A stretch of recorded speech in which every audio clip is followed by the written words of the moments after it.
వచ్చాడయ్యో పేదోడి గుడిసెలో వెలుగులు నింపిన పాలకుడు వచ్చాడయ్యో అసలు వచ్చాడు బంగారు కొండ వెయ్యండి మెడలో దండ మహారాజు మనకయ్యే ఉండ వెయ్యేళ్ళు స్వల్లంగా ఉంటా పల్లె తల్లి బిడ్డ బ్రతుకును మార్చిన మహారాజు వచ్చాడయ్యో పేదోడి గుడిసెలో వెలుగులు నింపిన పాలకుడు వచ్చాడయ్యో అసలు వచ్చాడు బంగారు కొండ వెయ్యండి మెడలో దండ మహారాజు మనకయ్యే ఉండ వెయ్యేళ్ళు స్వల్లంగా ఉంటా పల్లె తల్లి బిడ్డ బ్రతుకును మార్చిన మహారాజు వచ్చాడయ్యో పేదోడి గుడిసెలో వెలుగులు నింపిన పాలకుడు వచ్చాడయ్యో అసలు వచ్చాడు బంగారు కొండ వెయ్యండి మెడలో దండ మహారాజు మనకయ్యే ఉండ వెయ్యేళ్ళు స్వల్లంగా ఉంటా పల్లె తల్లి బిడ్డ బ్రతుకును మార్చిన మహారాజు వచ్చాడయ్యో పేదోడి గుడిసెలో వెలుగులు నింపిన పాలకుడు వచ్చాడయ్యో అసలు వచ్చాడు బంగారు కొండ వెయ్యండి మెడలో దండ మహారాజు మనకయ్యే ఉండ వెయ్యేళ్ళు సల్లుగా ఉంటా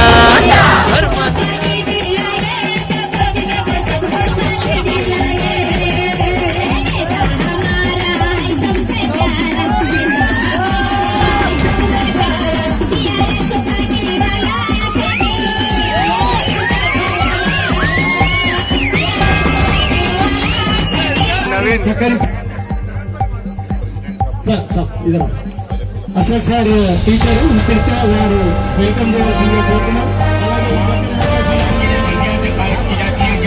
करीब होकर तक जाए और दीगर अहबाब बाजू हट जाए इन जाने वालों के लिए और बच्चों अल्लाह को जबरदस्ती से जो राजी करते हैं आपके ऊपर लगी और आपके लिए आपके शहर की तरक्की के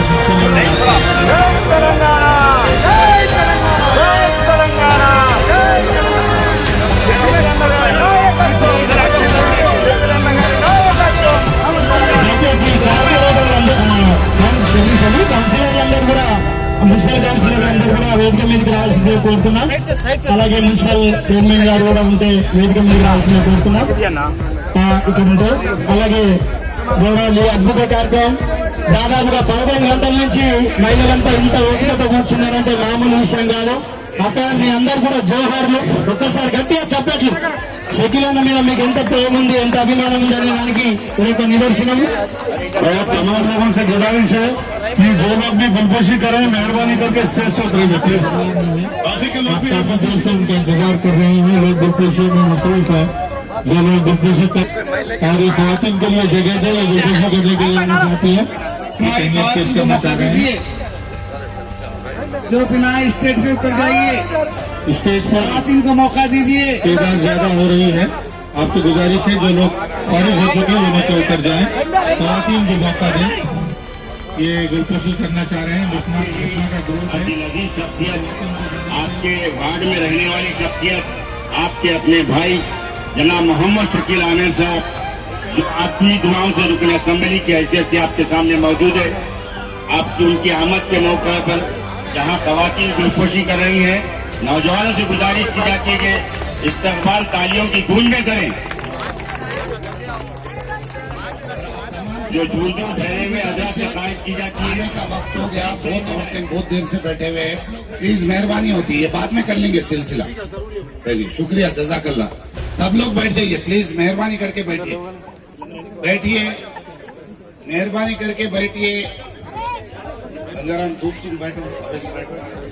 फरीद भाई बैठ जाओ. बैठो बैठो. अष्टगंगा पूछो.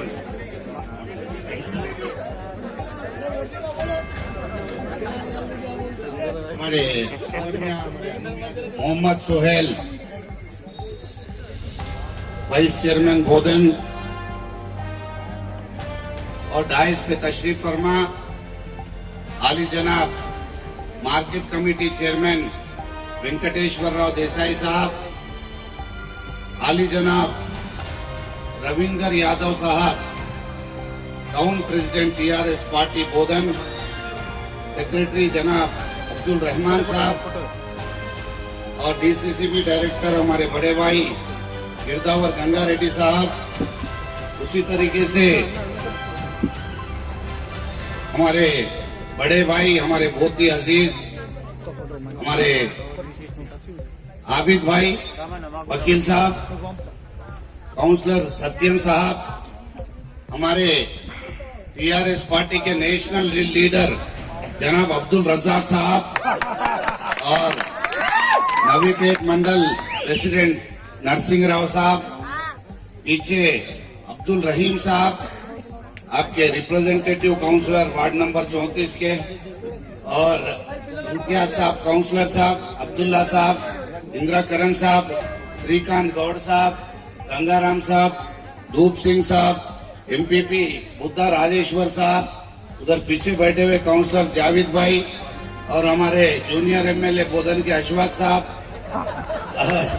हमारे अवेज भाई और अशफाक भाई काउंसलर पोशक्ति, एक्स चेयरमैन हमारे पौलरना काउंसलर आमिद साहब, सोहेल, राधा कृष्णा साहब हमारे म्यूनसिपालिटी के फ्लोर लीडर, हमारे म्यूनसिपल ऑफिशियल्स, मेरे साथ आए हुए हमारे गंगा रेड्डी साहब वाइस एमपीपी साहब बोधन मंडल के, और तमाम हमारे नरसैया साहब प्रेसिडेंट बोधन मंडल और बाकी काफी सारे सरपंचेस, एमपीटीसीज और दीगर वार्डों से आए हुए तमाम काउंसलर्स और 34 नंबर वार्ड के बुजुर्गों, दोस्तों, बहनों, सबको मेरा अस्सलाम वालेकुम और नमस्कार। बहुत खुशी की बात है कि हमारे वार्ड का दौरा करने को आज मिला कि भाई बहुत टाइम के बाद आप तमाम से माजिरत चाहता हूं कि काफी बड़े अरसे के बाद वार्ड में डोर टू डोर आप लोगों के बीच आपसे रूबरू गुफ्तगू करके आपके मसले मसाइल क्या है ये जान के उसको किस तरीके से मुकम्मल किया जाए इसकी प्लानिंग करते हुए आपके काउंसलर साहब, यहाँ के वाइस चेयरमैन साहब, उनकी सदारत में तमाम म्यूनसिपल ऑफिशियल्स और तमाम जितने भी दीगर ओहदेदार हैं वो सारे यहाँ पे मौजूद अफराद आपके वार्ड में हैं। मैं चाह रहा था कि एक बार मैं खुद अपने नजरों से देखूं, मिलूं, लोगों से पूछूं कि भाई किस तरीके का हाल चाल है, क्योंकि खुसूसी तौर पे ये वार्ड नंबर 34 जो है इसका एक्सटेंशन एरिया काफी ज्यादा बढ़ गया। पहले हम सोचे नहीं थे, लेकिन अभी नए कॉलोनीज जैसा कि रॉयल कॉलोनी आ गई, इस तरीके के नए कॉलोनीज आ गए। शुरू से यहाँ पे जो ड्रेनेज के मसले, वो तो मैं आपसे अभी वार्ड के बारे में भी बात करता हूँ। उससे पहले आपके वार्ड में हम क्या करें, ये सबसे बड़ा सवाल है कि भाई हमारी तरफ से क्या हुआ। हमारी तरफ से अल्हम्दुलिल्लाह आपके वार्ड में महीना 6 लाख रुपए आपके घर में पेंशन के जरिए से आपके डायरेक्ट खाते में पैसे आ जा रहे। 6 लाख रुपए हर महीना आते आपके पास। ये अल्हम्दुलिल्लाह ये हमारे तरफ से, ये वार्ड नंबर सिर्फ 34 की बात कर रहा हूं मैं। अगर पूरे बोधन टाउन की बात करा तो हर महीना लाखों रुपए लोगों के अकाउंट में डायरेक्ट जमा हो रहे। उसके अलावा आपको एक और बात बता दूं, शादी मुबारक जो हमारी स्कीम है, कई गरीब माँ बाप जिनकी मासूम बच्चियां, जिनकी शादी नहीं हुई, माँ बाप शादी करना है तो पैसे नहीं है, बच्चियां उम्र ज्यादा हो जा रही, शादी नहीं हो रही उनकी। ऐसे हालात में हमारा दाल गली ले लीजिए या कोई और महल्ला ले लीजिए, बोधन में कोई भी महल्ला ले लीजिए, कोई गरीब माँ बाप को अपनी बेटी की शादी करना है कोई महल्ले में, तो हर घर को जाके अम्मा थोड़ी मदद कर दो, बाबा थोड़ी मदद कर दो, मेरी बच्ची की शादी है, आपसे मेहरबानी होती कि भाई बच्ची की शादी करना है। हर तरफ जाके हाथ फैलाने की जरूरत थी पहले। अगर हाथ फैलाए भी तो हमारी कौम में खुसूसी तौर पे इतनी ज्यादा माशिरत हमारी इतनी अच्छी नहीं है कि हर आदमी की तमाम लोग मदद कर सके। इतने सरमाएदार लोग नहीं है हमारे पास। लेकिन आज केसीआर साहब तमाम, कोई कौम नहीं, तमाम कौमें जो भी है, हिंदू, मुस्लिम, सिख, ईसाई, कोई भी कास्ट की तेलंगाना रियासत की गरीब बच्ची अगर रही तो 1,01,16 रुपए देके मेरी बहन है वो बोल के शादी करा दे। आप सोचिए 1,01,16 रुपए कौन दे सकते हैं? एक बार आप लोग, हमारे आचनपल्ली के एरिया में 1055 लोग 11 करोड़ 62 लाख रुपए शादी मुबारक स्कीम में 4 साल से अभी तक आपको पैसे दिए। 11 करोड़ रुपए आपके डायरेक्ट घरों को चले गए पैसे। 1,01,16 रुपए, ये लोगों को इस बात का इल्म नहीं है जिस तरीके से वो गरीब माँ बाप को जो 1,01,16 रुपए का आसरा है, ये बहुत बड़ी सोचने की बात है। कोई हुकूमतें कभी ऐसा नहीं करी। आप सोचिए 6 लाख रुपए पेंशन आ रहा हर महीना खाली एक ही वार्ड में। पहले 2014 से पहले जब तेलंगाना हासिल नहीं हुआ था और हमारी हुकूमत नहीं थी, 200 रुपए मिलते थे। 200 रुपए में क्या आता था? आज 2,000 रुपए मिल रहे। अगर वहाँ खाला माँ हमारे बैठे हुए हैं तो उनकी बेटी आके 28 तारीख को घर को पहुंच जा रही बेटी, 29 को बेटा आता। अम्मा पैरों दबाऊं क्या? तुम्हारी तबीयत ठीक है क्या अम्मा? कुछ तो भी खाना खाए क्या अम्मा? क्या जी अम्मा कुछ तो भी दवा होना क्या? नवासे को पोतरे को लेके आते, दादी नानी कुछ तो भी हो गया क्या? मैं क्या लेके आऊँ आपके वास्ते? कहीं को तो 2,000 रुपए पेंशन आता, पहली मत हमारी है। इसके अलावा मेरे को हैरानगी हो रही देख के कि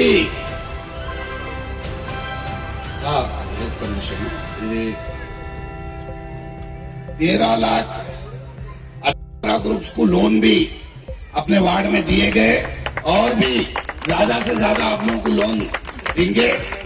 तो मैं मासूम गवर्नमेंट दवाखाने को गए तो ये आलम था, बच के वापिस आते कि नहीं आते नहीं मालूम। अरे नक्को रे बाबा गवर्नमेंट दवाखाना नक्को वत्तू रे बाबू वत्तू सरकारी दवाखाना वत्तू अंटूटे। पहले ये हालत थी, गवर्नमेंट हॉस्पिटल को जाने डरते थे। अभी देखिए आप इंस्टीट्यूशनल डिलीवरीज जो गवर्नमेंट दवाखाने में डिलीवरी हो रहे, महीने को 280 डिलीवरी खाली बोधन के दवाखाने में डिलीवरी करा देखो। शैम्पू होना, पाउडर होना, पैम्पर होना, साफ सफाई से रखना, तो हर एक बच्चा जो पैदा हो रहा रियासत तेलंगाना में सबको आज केसीआर किट दे रहे नहीं दे रहे। हजारों रुपए की आपके घर पे डायरेक्ट बच्चे को बिस्तर आ जा रहा, साबुन आ जा रहा, शैम्पू आ जा रहा, हर चीज आ जा रही आपके घर पे। हामिला औरत सेहतमंद रहने के लिए पैसे दे रहे, पैदा हुई 100 औलाद सेहतमंद रहने के लिए उनका सामान दे रहे। तो आप सोचिए किस तरीके की हुकूमत है। पैसे नहीं दे रहे नहीं है। आपको एक और बात बता दूं मैं, 3 साल 2.5 साल कोरोना ऐसा चला, मेरे अपने वालिद का इंतकाल हो गया, कई लोग कोरोना में खत्म हो गए। कोरोना एक ऐसी चीज थी, मेरे को 15 करोड़ रुपए हर साल 5 करोड़ रुपए एमएलए को मिलते, मेरे को मिलते। मैं 15 करोड़ रुपए आपके पेंशन के वास्ते, आपके जो बच्चा पैदा हो रहा उसके वास्ते, आपके जो दूसरे जरूरियात है जो हुकूमत की तरफ से आपको जारी हो रहे, आपके दवाखाने के इलाज के लिए वो 15 करोड़ रुपए मैं सीएम खजाने में जमा करा दिया कि भाई जो भी गरीब लोग हैं वो 15 करोड़ से वो सहूलतें आपके पास आ जाना। हम कुछ नहीं लिए, 100 रुपए नहीं लिए, 1 रुपया नहीं लिए। उसके ताकि मेरे हाथ चल गए। हम घर घर को जाके खाना, गरम खाना कम से कम कोई भूखे नहीं सोना। हम अपने जाती तौर पे जो अल्हम्दुलिल्लाह अल्लाह ताला हमको जो भी नवाजा, जो भी है, आज तमाम 34 वार्ड के नौजवान लोग, आचनपल्ली के नौजवानों की मदद से हम लोग बोधन के तमाम नौजवानों की मदद से आपके घर घर तक खाना पहुंचाए, ऑक्सीजन के सिलेंडर पहुंचाए, दवाखाने को गए, वो दवाखाने के बिस्तर पे बैठे, किसी के पास दवाखाने का बिल बनने नहीं है, किसी के पास दवाखाने को जाने पैसे नहीं है, लेकिन हम हर किसी के साथ ठहरे हुए थे। हम किसी को छोड़ के नहीं भागे, आपके बीच थे, आपके साथ अवेलेबल थे, आपकी खिदमत करने में लगे हुए थे।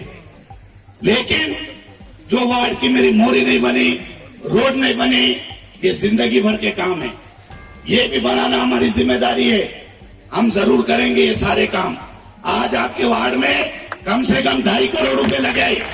2.5 करोड़ रुपए से वार्ड के तरक्याती काम करे, लेकिन वार्ड इतना बड़ा है, यहाँ रोड लगाए, रॉयल कॉलोनी में नहीं मालूम 34 नंबर में वार्ड में रोड पड़ी बोल के, इतना बड़ा वार्ड है, क्या करेंगे, मगर कोशिश कर रहे।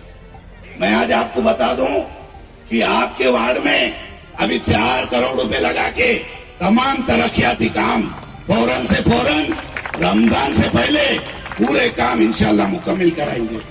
उसके अलावा हमारा सबसे बड़ा मसला है डबल बेडरूम का। डबल बेडरूम लोगों को क्या है कि भाई चटनी मिर्ची खा लेंगे छत के नीचे। तो हमारे को क्या हुआ, बोधन में पहले 700 डबल बेडरूम दिए थे, 700 में 400 डबल बेडरूम बना दिए अपन। एक हफ्ता 10 दिन में वो डबल बेडरूम आपको दे देते।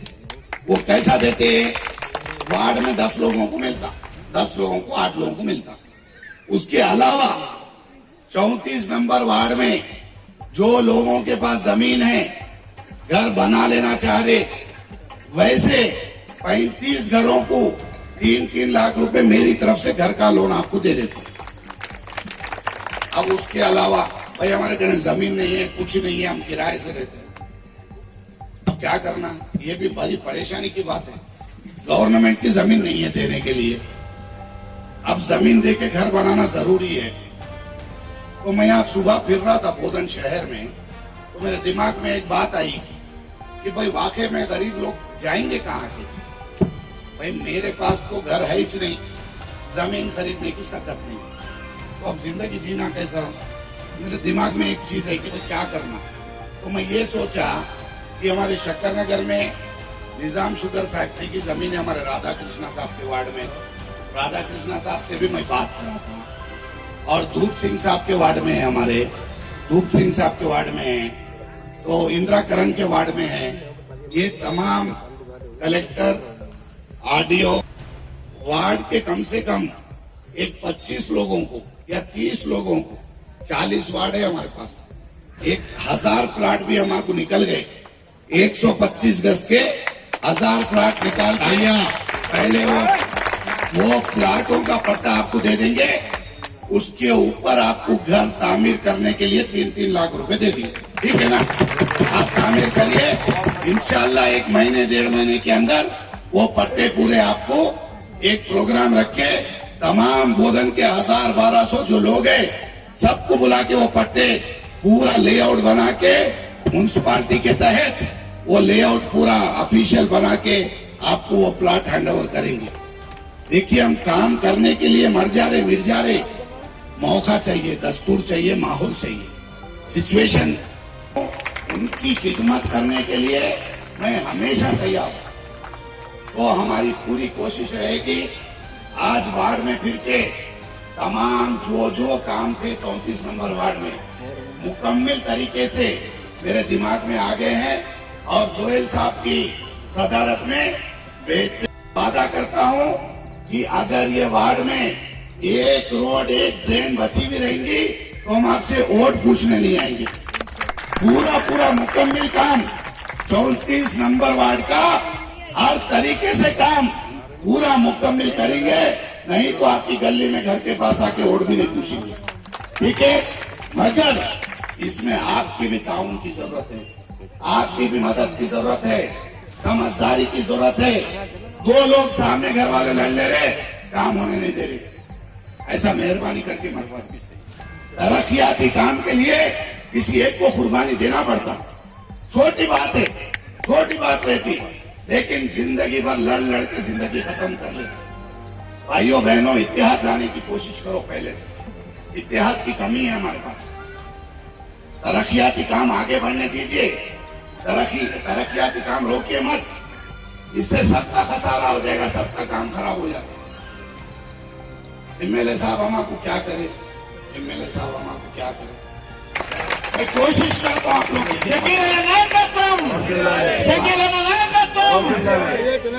मक्के को गया, मैं अपनी फैमिली के लिए दुआ नहीं करता हूँ, सबसे पहले बोधन के आवाम के लिए करता हूँ। बोधन के तमाम माँ बहने, तमाम हिंदू मुस्लिम सब खुश रहना, भाईचारा रहना, तरक्की करना, मिलके रहना, बीमारों को अल्लाह शिफा दे, बात करना है, आप लोगों के दिलों का हाल जानना है, आपके दिल को भी तसल्ली देना है कि भाई हम क्या काम करने वाले वो आपको बताना है। बोलने के लिए हर मोहल्ला, हर गली, मैं तपती धूप में भी हर एक जगह में जाना चाह रहा हूँ, मैं फिर रहा हूँ लोगों के साथ कि भाई मेरे को हर एक की, मेरे आवाम की तकलीफ मेरे को देखना है, तो इसीलिए फिर रहे। और इंशाअल्लाह आपसे वादा है, जो जो आप लोग काम बोले पूरी तरीके से मुकम्मल करने की हम कोशिश करेंगे। तमाम बोधन के काउंसलर्स, हमारे आली जनाब सदर साहब रविंदर यादव साहब की क़यादत में और ज्यादा तरक्की बोधन कॉन्स्टिट्यूंसी में होगी, बोधन टाउन में होगी, हर तरीके से डेवलपमेंट करेंगे।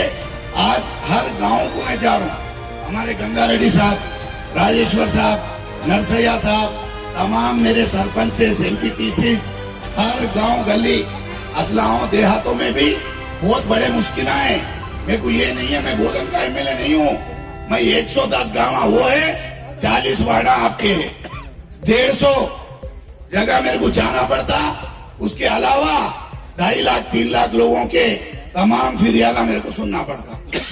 एक इंसान खाली फैमिली में बीवी बच्चे, बीवी 2 बार कुछ तो भी बोली तो चिड़चिड़ हो जाता इंसान, बाहर निकल जाते घर में से। अभी यहाँ पे 2.5 लाख लोगों को तकलीफा सुनना, खिदमत करना, उनका गुस्सा सुनना, प्यार लेना, मेरे पे कितने टेंशन आए। हर इंसान को एक एक टेंशन रहता दुनिया में। अरे नहीं जी भाई शकील भाई मिलेश नहीं घर को, अरे भाई तुम मिलने से पहले क्या करे वो तो मालूम कर लो। तो ऐसा कई चीजें हैं, लेकिन अल्लाह ताला सबले जमील दिया, सलाहियत दिया, आपकी दुआओं से काबिल है और अल्लाह ताला काबिल बनाया सो है, तो इंशाअल्लाह आप तमाम की खिदमत करेंगे। बोधन की तहजीब हिंदू मुस्लिम भाई भाई की गंगा जमनी मिसाल है। आज ये भारतीय जनता पार्टी जो है ना, भारतीय झूठा पार्टी, सिर्फ हिंदू मुसलमान झगड़े करके कटा देने की चक्कर में आज 2014 से रियासत तेलंगाना में गंगा जमनी तहजीब है। आज उसकी मिसाल मैं आपको बताता हूँ।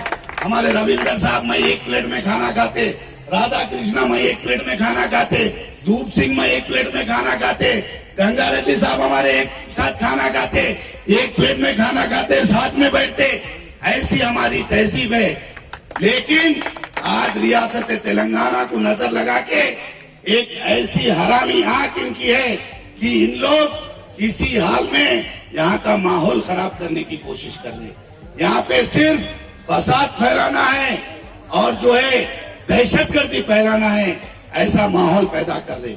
मैं आप तमाम से गुजारिश करता हूँ कि 8 साल में मैं एमएलए हुए बाद कोई ऐसा छोटा चिमटी बराबर, बाल बराबर ऐसा हादसा नहीं है कि हम कोई कौम पे सितम करे, हम कोई कौम पे जुल्म करे। यहाँ मुसलमान एमएलए रह के भी तमाम कौमों को बराबर इंसाफ मिल रहा है, तमाम लोग भाईचारे के साथ जी रहे हैं, तमाम लोग हिंदू सिख ईसाई की गंगा जमनी तहजीब को हम बरकरार करते हुए रखते हुए आए। लेकिन आज कुछ ऐसी ताकतें हमारे माहौल को बिगाड़ने की कोशिश कर रही है। भाइयों, बुजुर्गों और दोस्तों, मैं आप तमाम से गुजारिश करता हूं कि एक अमन और चैन का माहौल, जो हमारी आने वाली नस्लें हैं, हमारी औलादें हैं, उनको दहशतगर्दी का माहौल नहीं चाहिए, उनको प्यार भाईचारे का माहौल चाहिए। तो आप तमाम से गुजारिश है कि आप लोग मिलजुल के हिंदू मुस्लिम भाई भाई की गंगा जमनी तहजीब को आगे बढ़ाते हुए रियासत तेलंगाना की तहजीब को आगे लेके चलिए। और इंशाअल्लाह वार्ड नंबर 34 की तमाम बहनें, माएं, छोटे छोटे मासूम बच्चों को लेके सुबह से यहाँ बैठी हुई है, आप तमाम का शुक्रिया अदा करता हूँ। तमाम ऑफिसर्स का, तमाम बोधन के काउंसलर्स का, वार्ड के तमाम नौजवान कायदों का, बुजुर्गों का, दोस्तों का, सबका फर्दर शुक्रिया। और जो कामें मैं आपसे वादा किया हूँ, और इंशाल्लाह आप दुआ करिए कि तमाम कामें इंशाल्लाह मुकम्मल किए जाएंगे।